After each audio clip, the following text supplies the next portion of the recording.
Welcome students. So this is Aarti Singh.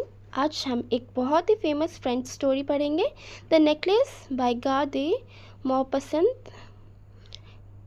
So, the necklace. Matilda is invited to a grand party. She has a beautiful dress but no jewelry.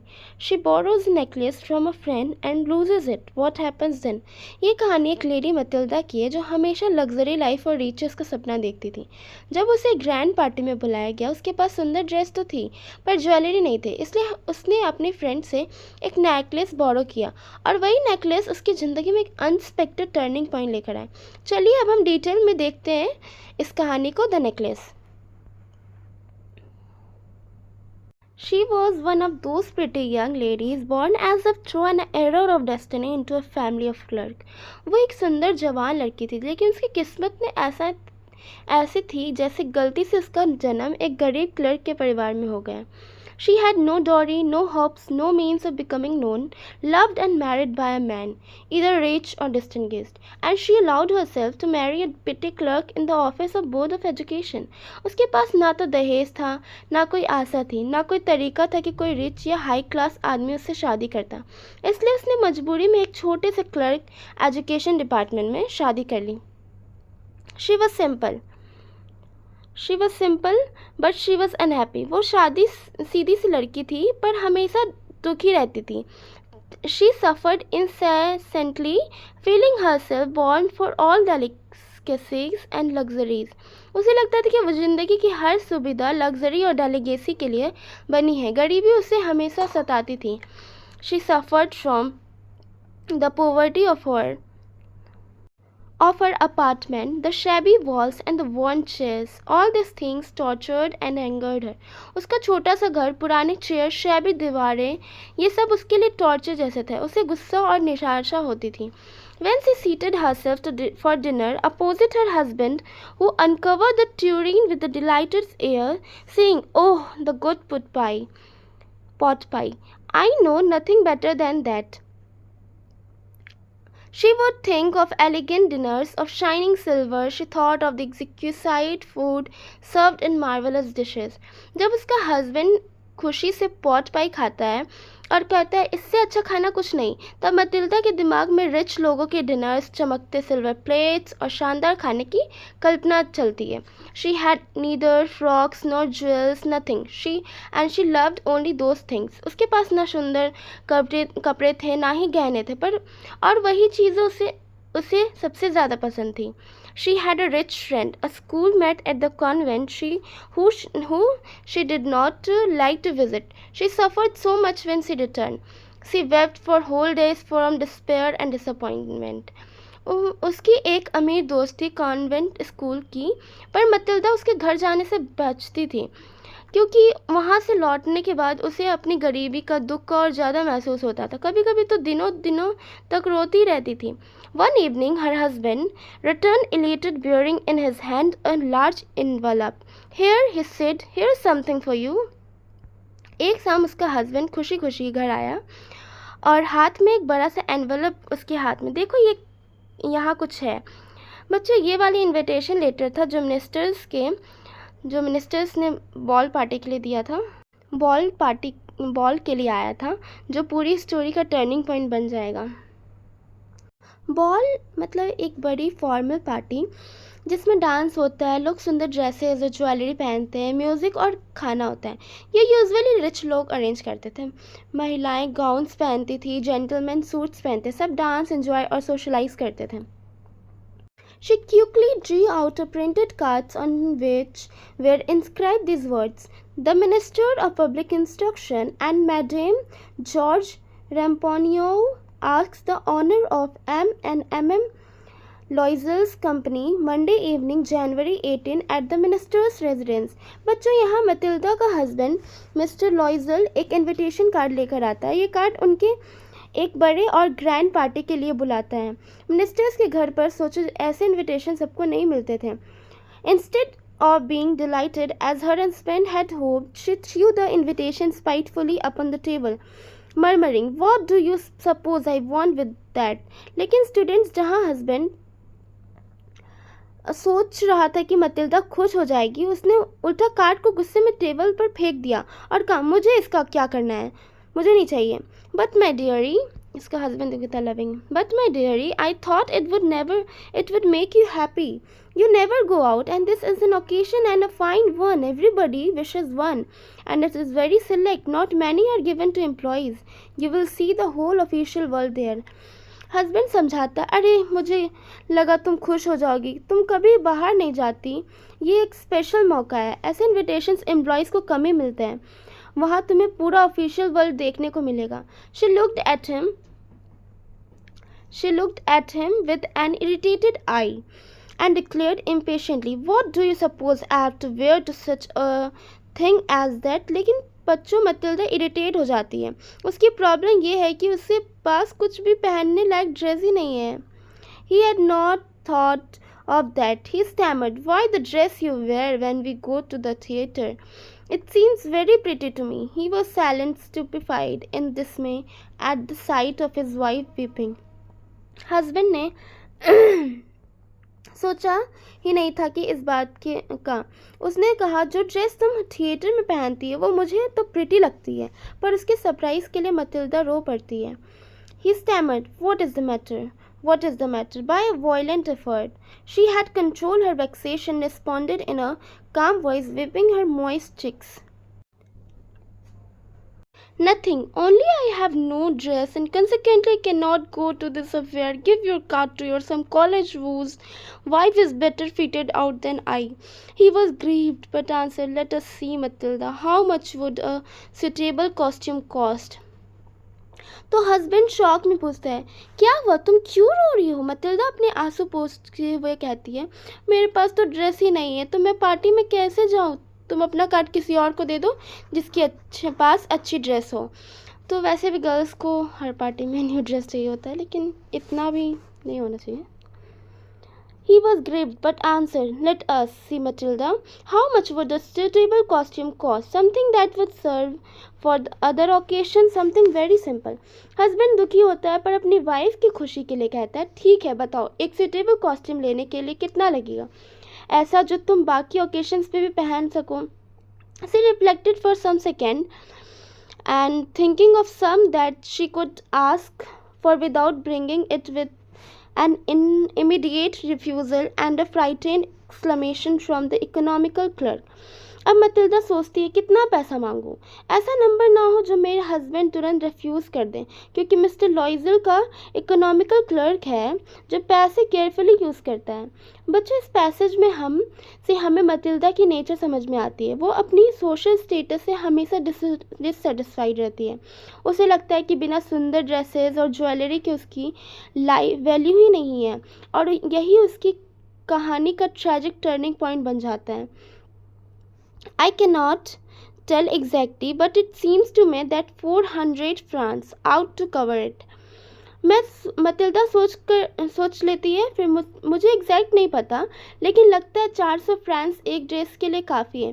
He turned a little pale, for he had saved just this sum to buy a gun that he might be able to join some hunting parties the next summer with some friends who went to shoot larks on Sunday. Mr. Loisel का चेहरा उदास हो जाता है, क्योंकि उसने ये 400 friends उसने अपने पर्सनल सपनों पूरा करने के लिए सेव किया था, एक हंटिंग गन खरीदने के लिए, पर अपनी वाइफ की खुशी के लिए उसे सेक्रीफाइस करना पड़ता है.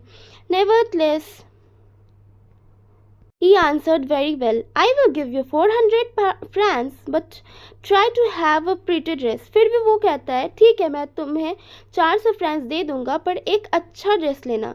स्टूडेंट्स, यहाँ हमें हस्बैंड की सेक्रीफाइस और लव दिखाई देता है. Read and find out what fresh problem now disturbs Madame Loisel. अब उसे ज्वेलरी की प्रॉब्लम होती है. अब हम लोग पढ़ने के बाद इसमें सर्च करेंगे, ठीक है. The day of the ball approached and Madame Loisel seemed sad. Disturbed, anxious, nevertheless, her dress was nearly ready. Her husband said, जब बॉल का दिन पास आता है, ड्रेस तो तैयार हो जाता है, पर मतिल्दा फिर भी उदास और परेशान रहती है. Her husband said to her one evening, "What is the matter with you? You have acted strangely for 2 or 3 days." Husband notice करता है कि मतिल्दा 2-3 दिन से अजीब बिहेव कर रही है, तो पूछता है, क्या हुआ तुम्हें? And she responded, "I am vexed not to have jewel, nothing to adorn myself with I shall have such a poverty stricken look. I would prefer not to go to this party." मतिल्दा कहती है, मेरे पास jewellery नहीं है, मुझसे गरीब जैसा लगेगा, इससे अच्छा मैं पार्टी में ही नहीं जाऊं. He replied, "You can wear some natural flowers. In this season they look very chic." Husband एक सॉल्यूशन देता है, तुम फ्रेश फ्लावर्स पहन सकती हो, इससे सीजन में बहुत फैशनेबल लगता है. पर मतिल्दा कन्विंस नहीं होती. She was not convinced. "No," she replied, "there is nothing more humiliating than to have a stabby air in the midst of rich women."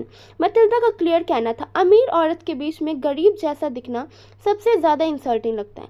Then her husband cried out, "How stupid we are! Go and find your friend Madame Forestier and ask her to lend you her jewels." Suddenly mister लॉइजल को idea आता है, तुम अपनी दोस्त madam Forestier से jewellery बोरो कर लो. She uttered a joy. "It's true," she said. "I had not thought of that." मतिल्दा खुशी से चिल्लाती, हाँ ये तो सच है, मैंने सोचा ही नहीं था. The next day she took herself to her friend's house and related her story of distress. Next day वो अपनी दोस्त मैडम फॉरेस्टियर के पास घर जाती है और अपनी प्रॉब्लम शेयर करती है. Madam Forestier went her to her closet, took out a large jewel case, brought it, opened it and said, "Choose, my dear." Forestier एक बड़ा ज्वेल बॉक्स लाती है और कहती है, जो चाहो चूज कर लो. She was at first some bracelets, then a collar of pearls, then a Venetian cross of gold and jewels of admirable workmanship. Matilda box में पहले ब्रेसलेट्स देखती है, फिर पर्ल्स के कॉलर और एक गोल्डन वेनेटियन क्रॉस, सब बहुत ब्यूटीफुल होते हैं. She tried the jewels before the glass, hesitated but could neither decide to take them nor leave them. Then she asked, "Have you nothing more?" वो jewellery try करती है mirror के सामने, पर डिसाइड नहीं कर पाती. फिर कहती है, क्या और भी कुछ है तो दिखा दो भाई. Why, yes, look for yourself. I do not know what will please you. Madam Forestier कहती है, हाँ और भी है, तुम खुद देख लो. Suddenly she discovered in a black satin box a superb necklace of diamonds. Her hands trembled as she took it out. She placed it about her throat against her dress and was ecstatic. Suddenly मतिल्दा को एक diamond necklace मिलता है. Diamond कैसा necklace मिल रहा है? Diamond necklace, word को याद रखना है. कैसा नेकलेस मिला? डायमंड नेकलेस मिलता है. उसके हाथ कांपने लगते और एक्साइटमेंट से वो उसे अपने गले में पहनती है और खुशी से एस्टैटिक हो जाती है. Then she asked in a hesitating voice full of anxiety, "Could you lend me this? Only this?" "Why, yes, certainly." तो सडनली फिर मतिल्दा बोलती, "Could you lend me this?" तो बोलती, "Yes, certainly." She fell upon the neck of her friend, embraced her with passion, then went away with her treasure. बच्चों, यहाँ मतिल्दा अपनी दोस्त madam Forestier से का बहुत शुक्रिया करती है. वो उस नेकलेस को अपने खजाने की तरह लेकर घर चली जाती है. The day of the ball arrived. Madam Loisel was a great success. She was the prettiest of all, elegant, gracious, smiling and full of joy. All the men noticed her, asked her name and wanted to be presented. Party के दिन आता है. मतिल्दा अपने dress और necklace के साथ सबसे सुंदर और ग्रेसफुल लेडी लग रही थी. हर कोई उसकी तारीफ करता है. लोग उसके नाम पूछते हैं. यहाँ यह वाली ड्रीम लाइफ थी जिसके वो हमेशा सपना देखती थी. She danced with enthusiasm, intoxicated with pleasure, thinking of nothing but all this admiration, this victory so complete and sweet to her heart. Matilda dance करती है, खुशियों में डूबी हुई. उसके लिए ये रात एक कंप्लीट विक्ट्री थी. वो सिर्फ लोगों की तारीफ और अपनी खूबसूरती के बारे में सोच रही थी. She went home towards 4 o'clock in the morning. Her husband had been half asleep in one of the little salons since midnight with three other gentlemen whose wives were enjoying themselves very much. सुबह के 4 के आसपास हो चुके थे. मतिल्डा घर लौटने लगती है. उसके हस्बैंड मिडनाइट से ही थोड़ा कॉर्नर में सो रहे थे क्योंकि वो खुद पार्टी एंजॉय नहीं कर रहा था, सिर्फ अपनी वाइफ का इंतज़ार कर रहा था. He threw around her soldiers the modest wraps they had carried, whose poverty clashed with the elegance of the ball costume. Party खत्म होने के बाद जब मिस्टर लॉइजल उसके सोल्जर्स पर उनका सिंपल चीप सॉल डालते हैं तो वो देखने में उसके एलिगेंट बॉल गाउन और ज्वेलरी के सामने बिल्कुल पुअर लग रहा था. मतिल्डा को डर था कि कोई उसे नोटिस न कर ले. She wished to hurry away in order not to be noticed by the other women who were wrapping themselves in rich furs. इसी वजह से मतिल्डा ने जल्दी से पार्टी हॉल छोड़ दिया क्योंकि उसे अपना चीप सॉल कंपेयर करना बहुत इंसल्टिंग लग रहा था जब बाकी वुमेन रिच फर्स पहन रही थी. Loisel detained her. Wait, she said see, I am going to call a cab, but she would not listen and descended the steps rapidly. Husband कहता रुक जाओ, मैं कैब बुलाता हूँ, लेकिन मतिल्डा इतनी एम्ब्रेस थी कि वो बिना रुके सीधा नीचे उतर जाती है. When they were in the street, they found no carriage, and they began to seek for one, hailing the coachman whom they saw at a distance. They walked along toward the rivers, hopeless and shivering. Finally, they found one of those old carriages that one sees in Paris after nightfall. बच्चों, अब problem ये थी कि इतनी रात को उन्हें कोई कैरेज नहीं मिल रही थी. फिर वो लोग सोचते हैं कि वो ठंडी में चल रहे थे, परेशान हो गए, एंड लास्टली उनको एक घिसी पिटी कैरेज मिल जाती है जो उनके घर तक ले गई. हस्बैंड कहते It took them as far as their door, and they went wearily up to their apartment. It was all over for her, and on his part, he remembered that he would have to be at the office by 10 o'clock. Carriage उनके घर तक छोड़ देती है. मतिल्डा थक चुकी है, उसका ड्रीम नाइट ख़त्म हो गया. अब मिस्टर लॉइजर सोच रहा है कि सुबह 10 बजे ऑफिस भी जाना है. She removed the wraps from her soldiers before the glass. जब भी हम लोग कोई पार्टी से आते हैं तो हम लोग कितने ईगर रहते हैं, हम लोग फेस देखते आते हैं, अरे यार कैसे दिख रहे हैं. जब लौटते उस टाइम भी हम लोग मिरर में फेस देखते हैं. आप लोग रिलेट कर सकते हैं, ये पूरा रिलेटिंग चैप्टर ही है. She removed the wraps from her soldiers before the glass for a final view of herself in her glory. Suddenly she uttered a cry. Her necklace was not around her neck. और फिर बच्चों सबसे बड़ा twist आता. मतिल्डा एक आखिरी बार अपनी खूबसूरती देखने के लिए मिरर के सामने जाती है, लेकिन जैसे ही सॉल हटाती है वो चिल्लाती है नेकलेस इसके गले में नहीं है. Loisel, already half undressed, asked, "What is the matter?" She turned towards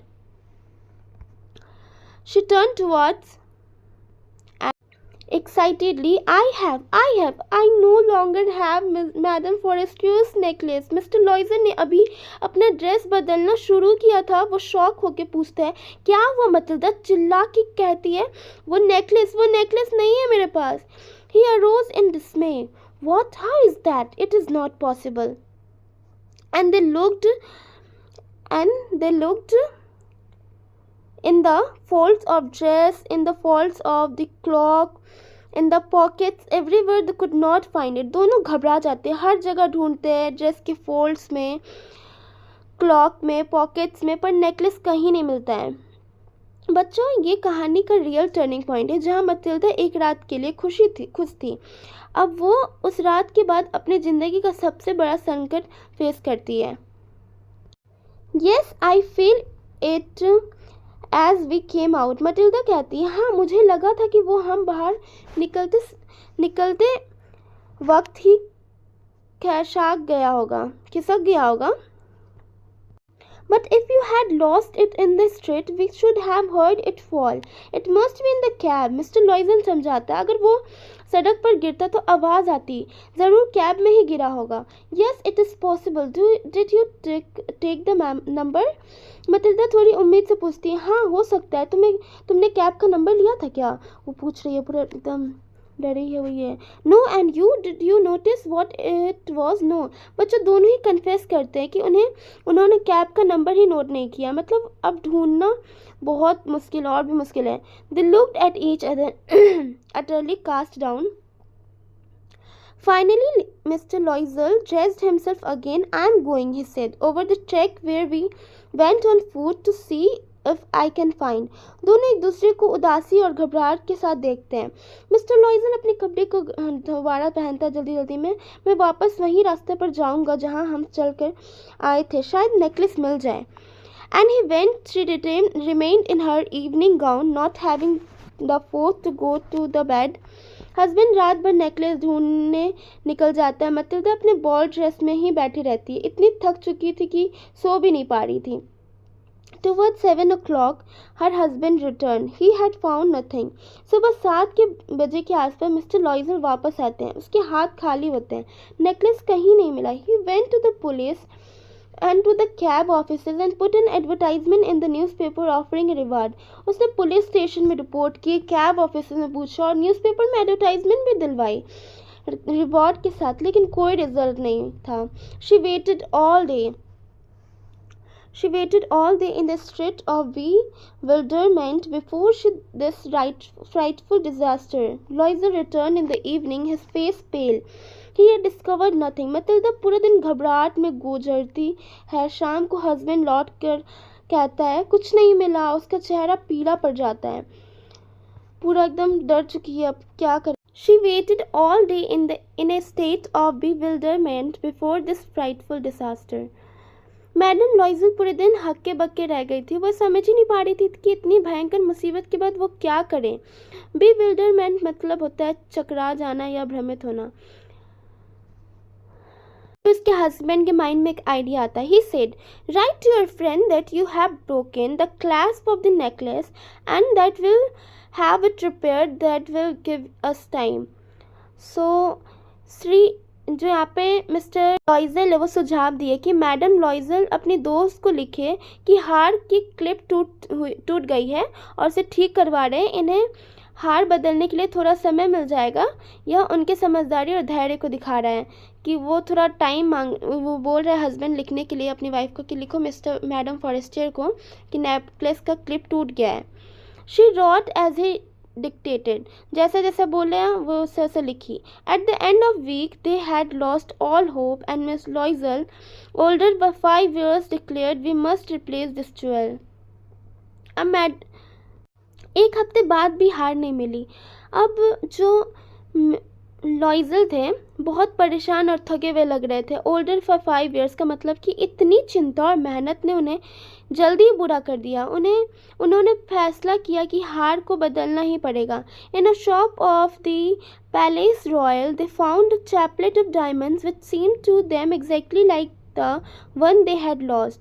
तो जो दुकान था वे पैलेस रॉयल की दुकान पर एक ही तरह के हीरो की हार पाते हैं जो खोई हुई हार जैसी ही लग रही थी। फिर वो लोग it was valued at 40,000 francs. Oh my God, 40,000 francs के पास तो 400 फ्रेंड्स कितना मेहनत से था। 40,000 फ्रेंड्स कहाँ से लाएगा नहीं पता। They could get it for 36,000, तो 36,000 फ्रेंड्स का मिल जाएगा। हार की कीमत 40,000 फ्रैंक थी, लेकिन दुकानदार इसे 36,000 फ्रैंक में देने को तैयार था। लॉइजल possessed 18,000 francs, which his father had left him. He borrowed the rest. Mister लॉइजल के पास पहले से 18,000 फ्रैंक थे जो उनके पिता ने छोड़े थे। बाकी की रकम उन्होंने उधार ली। He made unious promises, took money from usurers and the whole race of lenders. उन्होंने कई लोग से कठिन और जोखिम भरे वादे किए और पैसे लिए। इससे उनकी आर्थिक स्थिति बहुत खराब हो गई थी।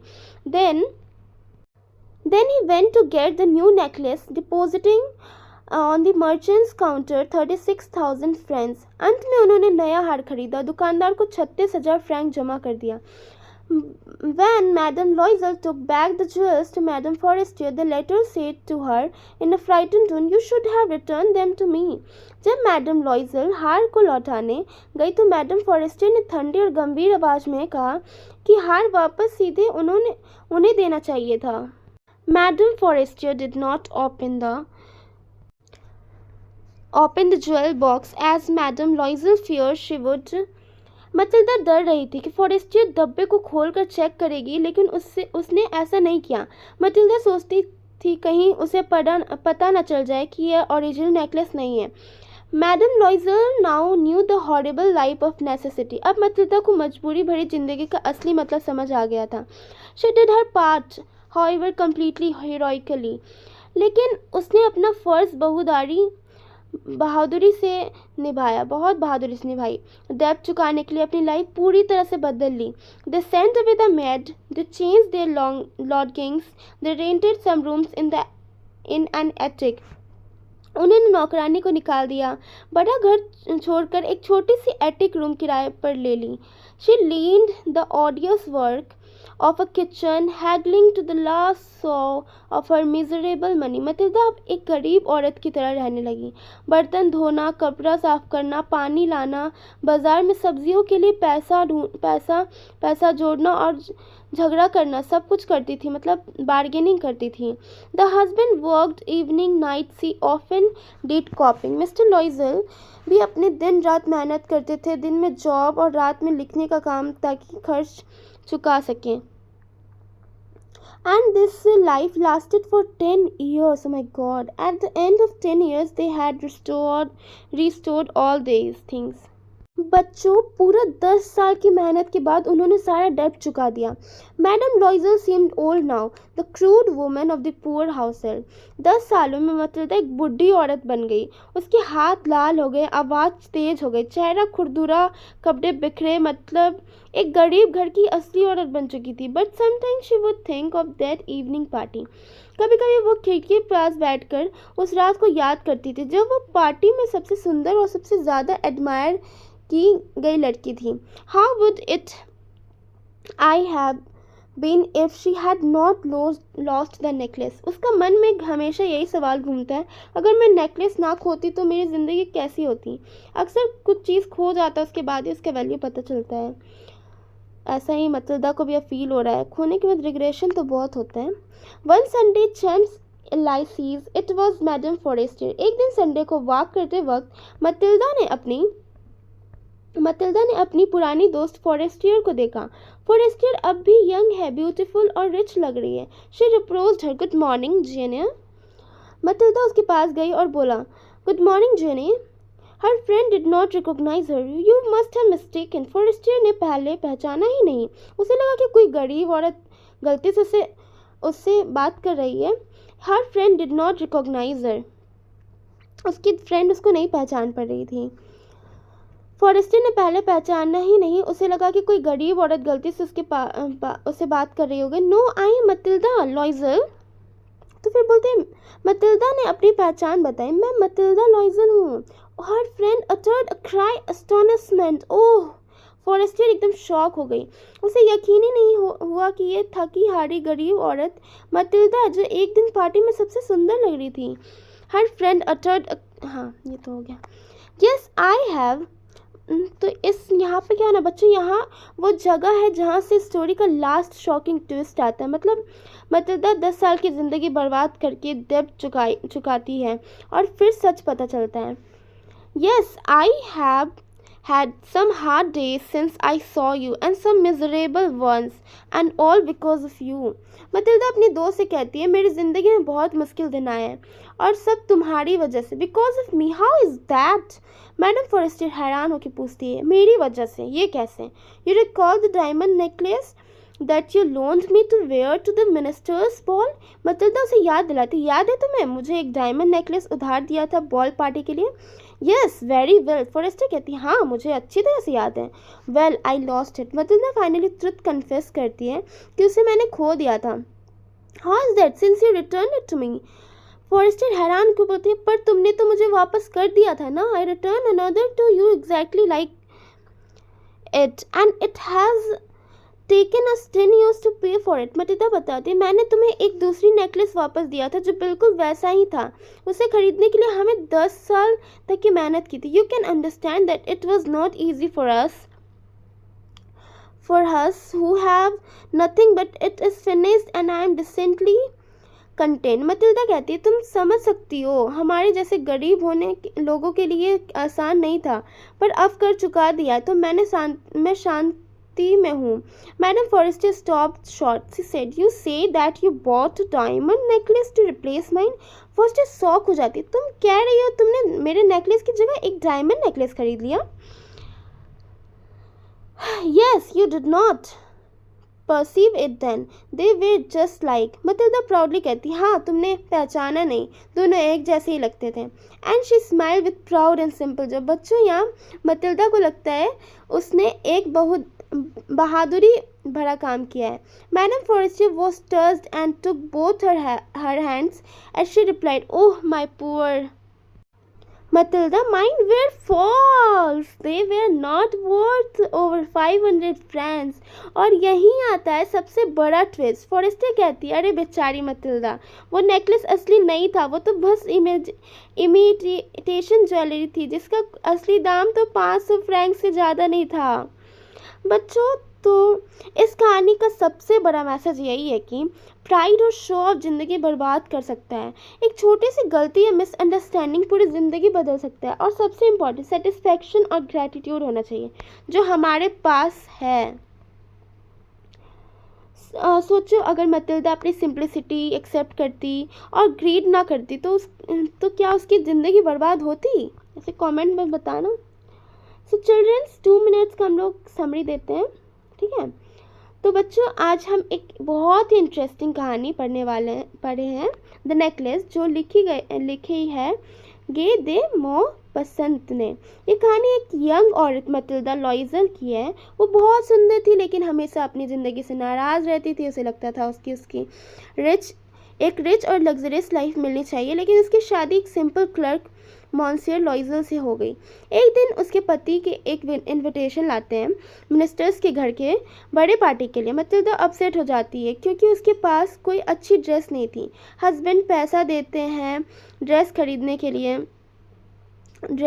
के लिए, पर मतिल्डा को लगता है बिना ज्वेलरी वो कंप्लीट नहीं लगेगी, इसलिए वो अपनी दोस्त से मैडम फॉरेस्टर से एक सुंदर डायमंड नेकलेस बोरो कर लेती है।